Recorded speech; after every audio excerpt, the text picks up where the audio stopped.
The Chargers come through with a big win on Sunday Night Football over the Miami Dolphins, 23-17. And like we do every single week, we're going to be doing my instant reactions to this game, all my thoughts, whether we're talking stats, just my thoughts as I was watching the game, and just all that sorts of things. So if you enjoy this content, please like and subscribe. It truly means the world to me. But let's not waste any more of your time. Let's get right into things. And this was a crucial game for this Chargers team to win. They move on to 7-6, currently hold the 7th seed in the AFC playoffs, but potentially could lose that based on how Monday Night Football goes with the Patriots facing the Dolphins.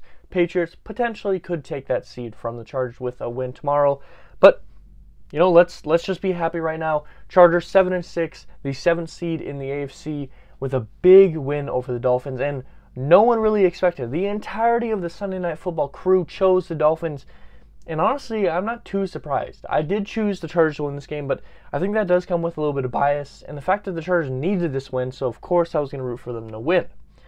Now, with that being said, I think the biggest part of this game was the Chargers' defense, and that's what I want to talk about first. Now, entering this game, the Chargers were missing a lot of pieces, and that's not an excuse, but it is a fact. They were missing Derwin James, Sebastian Joseph-Day, and, Bryce Callahan. And that was just this week's misses. You already were missing out on J.C. Jackson and Joey Bosa, who are both on IR. Austin Johnson, a lot of pieces for this Chargers team were missing. I think in total, 6 or 7 starters were missing for this Chargers defense, and they still found a way to step up big time. They hold the Dolphins to 17 points. And I believe the Dolphins have scored 30 points in the last 4 games in a row or something ridiculous like that. So the Dolphins offense has been doing extremely well, but the Chargers, with all these people out and injured, hold the Dolphins to 17 points. We look back here, Dolphins 33, 30, 39, 35, 31. The past 5 weeks have scored more than 30 points, and the Chargers hold them to 17. Now, first things first, I think Michael Davis might have had the greatest game of his entire playing career. He looked incredible. He's putting a lot of pressure on Tyreek Hill, getting a lot of engagement into him and using his strength and his speed to keep up very well. Now, there was one play that he allowed, that touchdown, where he kind of tripped up on it, but, nothing to really blame. And honestly, both the touchdowns for the Dolphins were, I wouldn't say fluke plays. I think that'd be the wrong term to use in this situation, but there were a little bit of luck involved in it. I mean, you have the fumble that I think Alohi Gilman forced, ends up, coming out of the scrum, the ball bounces loose, Tyreek Hill picks it up and has a huge rush. I think it was 55 yards. I don't know what it registers under because it doesn't show up in the game report, whether it would be a rushing or a receiving touchdown or how that would work. You had that being the first touchdown, which kind of was a little bit of fluke, a little bit of luck, things like that. The most Charger play I think I've ever witnessed right there. And then you have the play on the right sideline. Pretty decent throw from Tua. I think no matter if Mike Davis trips or not, I think Tyreek Hill is probably going to come down with that catch. Mike Davis does trip, ends up being a really easy touchdown for Tyreek Hill. But Tyreek Hill was dealing with a lot of issues. I believe it was his left ankle. They were icing and heat packing pretty much every time he came off the field, which did limit the end of the game there. But Michael Davis had a really, really good game against Tyreek Hill and Jalen Waddle when he was covering both. Honestly, the entire defense had a great game. There was a couple, missed opportunities. You had the forced fumble, ended up turning into a touchdown that same play. Kenneth Murray missed an interception. Asante Samuel Jr. missed an interception if he would have turned and looked back at the ball there. But you find a way to hold the Dolphins, who have been on fire offensively, to 17 points. And, that's incredible. And quick note here, props to Dolphins, the players, of course, and the fans for making this enjoyable game. I mean, you have a possession here go differently, and the Dolphins could easily win this game. And to the fans for, making this enjoyable game and keeping it clean for the most part on social media. I know it gets a little bit of rough, especially with all the stuff coming about Justin Herbert versus Tua. It kept it clean for the most part. There's a really enjoyable game between fan bases, players, all this stuff. But, for the defense, nothing, Michael Davis had a really, really good game, but no one else really jumped off. Kenneth Murray led the team in tackles with only 6. Derwin James was missed, of course, but it wasn't super noticeable, if we're being honest. Now, the Chargers would only have 2 sacks, with Morgan Fox and Kyle Van Noy being the 2. And they both came on crucial third down attempts. I think Morgan Fox was like a 3rd and 10. And I want to say Kyle Van Noy was on like 3rd and long, 3rd and 8 or something like that. So some big-time sacks on situations where you had to, prevent the Dolphins from getting the first down. And they were able to do that. Defensively had a great game. And, I'm sure some reports are going to come out magically that Tua's injury is a lot worse than it originally appeared to be. But I don't think this game was because of his injury. I think, if anything, his mobility would have been more limited than his arm. And he was running the ball pretty solid, honestly. Tua had 3 attempts for 28 yards and 9.3 average. And his ankle was the issue entering this game. That didn't look too bad, but he threw 10 for 28 for 145 yards and 1 touchdown. Those are not good stats by any quarterback, but especially Tua, who has been a top 10 quarterback so far this year. I mean, statistics would not suggest that, but he's missed some time. So he's a top 10 quarterback at least this year. That is not a good game, and I think that comes in part to the Chargers. Now, yes, Tua was underthrowing and overthrowing players at times, but the Chargers were breaking up balls. They were forcing incompletions. They were putting, Tua in a position where he had to throw the ball away. Sometimes the Chargers defense looked really good, and Tua was struggling immensely. So we've kind of covered the Chargers defense and how good of a game they played. That cannot be undershadowed. 17 points allowed from an offense that scored 30 in the past 5 games in a row. Incredible defense from the Chargers. I think the next topic here is probably going to be Tua versus Herbert. That was the biggest thing entering this game. I think kind of a major factor in this game being flexed to Sunday Night Football was the 5th overall pick versus the 6th overall pick. Everyone's comparing the two. Obviously, Tua didn't have a very good game. Tua is still an incredible quarterback. I'm not going to take that from him, but he didn't have a bad game. Herbert, on the other hand, under a lot of pressure still, found a way not only to use his feet, but use his arm to perfection. And Joe Lombardi, offense coordinator for the Chargers, didn't have a good game. Way too many screenplays, especially on 3rd down. And the red zone was horrible. I think the Chargers had 1 touchdown in the red zone. Horrible. Joe Lombardi did not have a good game, but you know who did?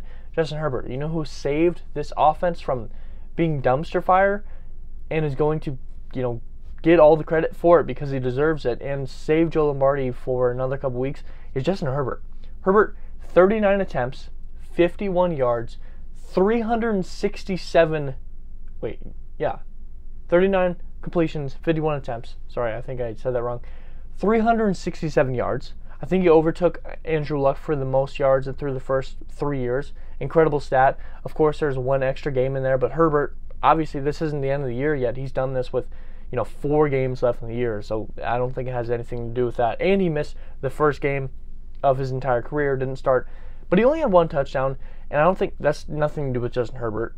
It was an incredible throw that touchdown was to Mike Williams. I mean, a perfect throw, but Herbert looked amazing. He was slinging it. There were some passes that made no sense.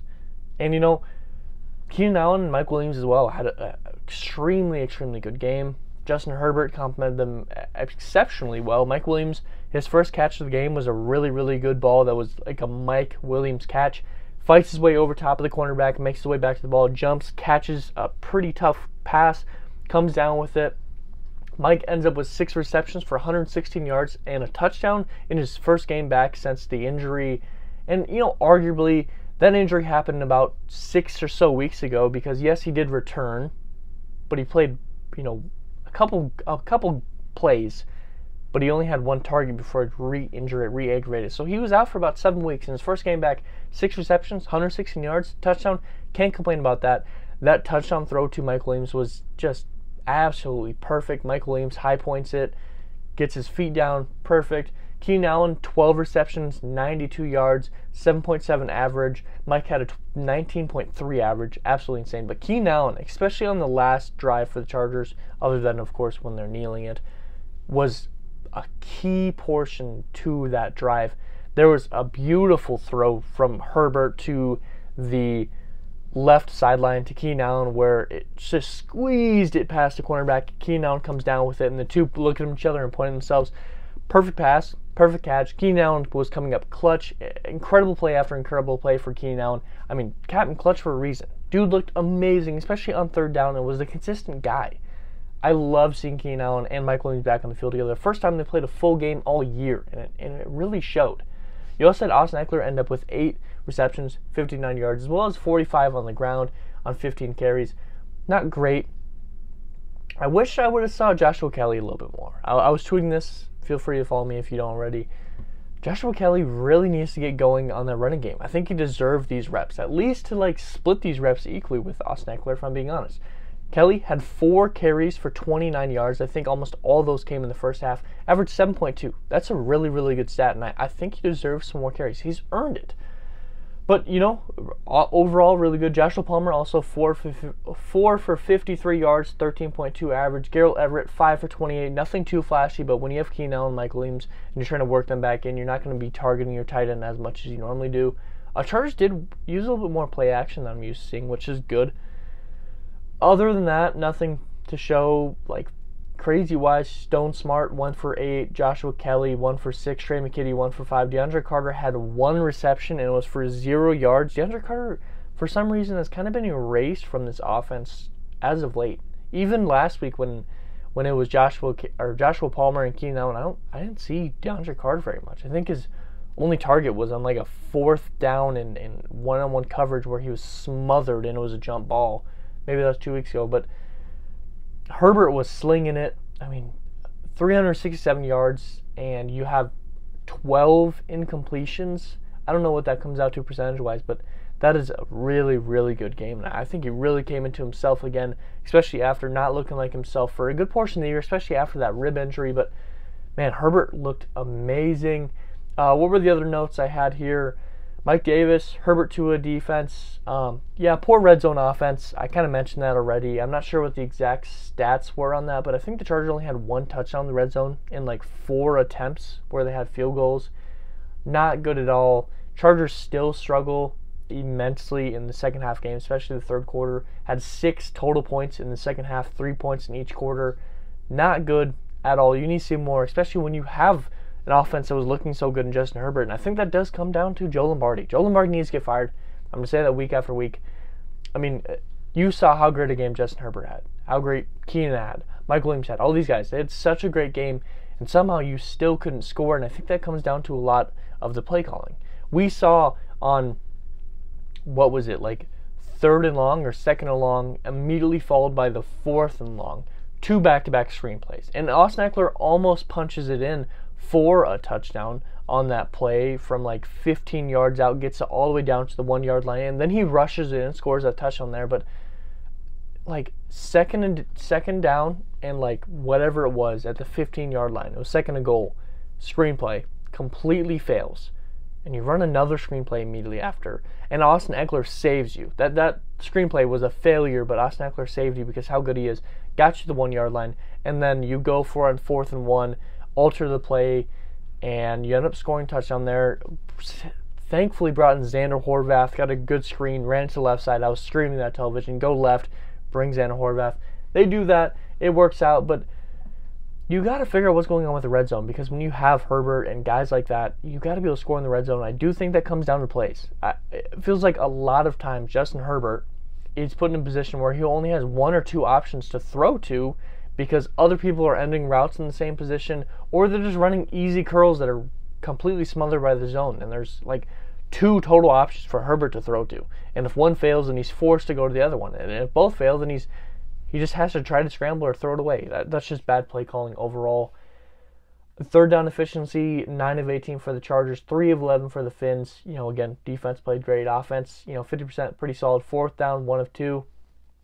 Total plays, Chargers nearly doubled the amount of plays that the Dolphins had, which just really shows how dominant they were. Even with the Dolphins scoring 17, both of those touchdowns were a lot of luck. And I mean, truly, there was a lot of luck involved with those touchdowns. Well deserved, I will say. Both those were well deserved. I'm not going to take those away from you. But there was luck involved. So 17 points, 78 total yards for Chargers. Total plays for Chargers, 49 for the Dolphins. 4 sacks allowed for Chargers. Offensive line still struggling quite a bit. Phillips, I think his name, Adrian Phillips, is that who it is? Jalen Phillips. Who was it? Number 15. Yeah, Jalen Phillips had a really, really good game. He only comes up with 1 sack, but man, he was everywhere, putting pressure on Herbert at all times. Still got the sack. Was a key in the run defense game. Jalen Phillips had a really, really good game. And, overall, the Dolphins' defense wasn't too bad. Yes, the Chargers' offense hasn't been good, but they still hold an offense that was looking really good, had plenty of red zone opportunities to 23 points. Props to the Dolphins' defense. Total yards, 432 to 219. Passing yards, 350 to 127. Rushing yards, 82 to 92. Dolphins barely edged out, kind of what was expected. And yards per play, 5.5 to 4.5. Of course, the 2 Tyreek Hill plays are going to help that a lot, but I think at one point, after the first Tyreek Hill play, the Dolphins were averaging like 2.2, so that's very solid.